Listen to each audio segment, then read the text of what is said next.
So here we have this pair of Shoreline Converse, and I love the details inside of the shoe.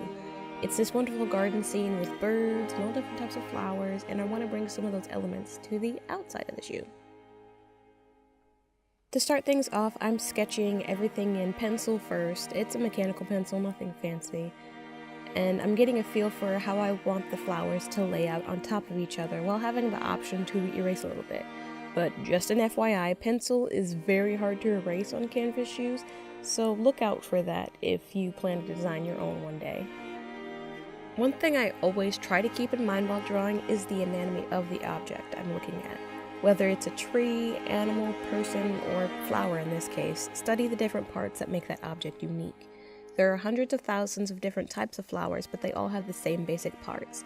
They have petals, they have the stalk, they have the stamen where the pollen is created, and they have the pistil where the pollen gets captured. Some flowers, like roses, have the stamen and pistil covered up. Other flowers, like daisies and orchids and lilies, have it open, so pay close attention to what you are drawing.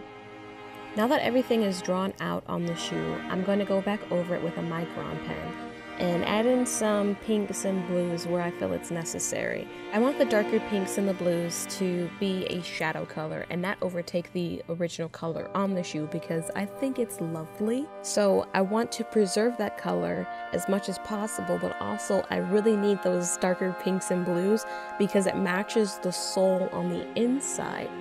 When I remove the paper from the shoe, you will see just how well these two designs match, and I'm really proud of this shoe. But we have a whole another one to get through. So let's get to it.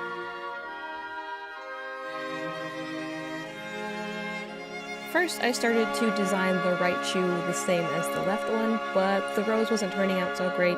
So I turned that rose into two orchids and a gerbera daisy. I hope I said that right and didn't offend the German botanist who that was named after. Sorry. From here on out, I decided to skip the pencil process and go straight to pen because I had the other shoe to refer back to and I was feeling extremely comfortable with drawing the flowers. I will say for this shoe, I was a lot more purposeful as far as placement goes.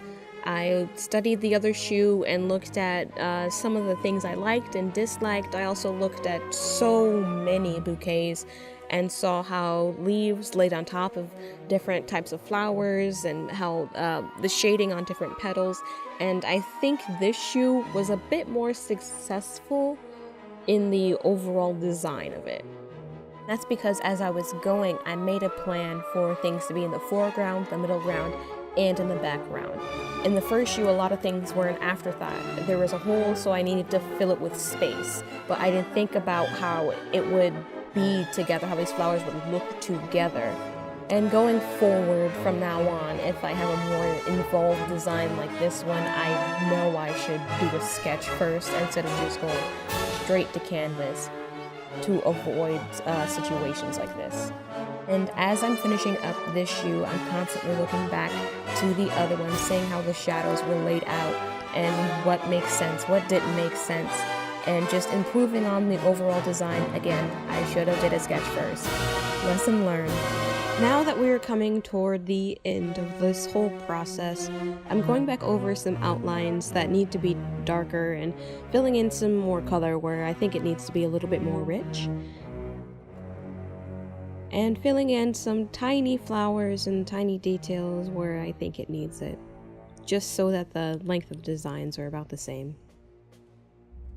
Now that everything is completely drawn out, colored in, all that jazz, I'm going to apply the sealant to the shoe, and I'm filling it in on the part that I didn't color in first, just so that there won't be any smudging or anything like that, because I started to just do like a broad swipe with a big brush, and there was a little bit of smudging on this big rose right here, and I want to prevent that from happening with the rest of the image, so I'm preserving the original color first, and then I'm going to go back over the actual design on the shoe. So here we have it, the final product, and I am so happy with it. I love the colors, I love the design.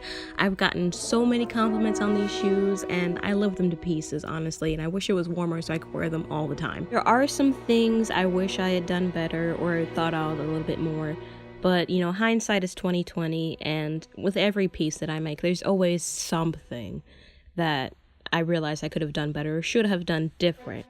But overall, the designs match, the colors match, and it's a beautiful piece.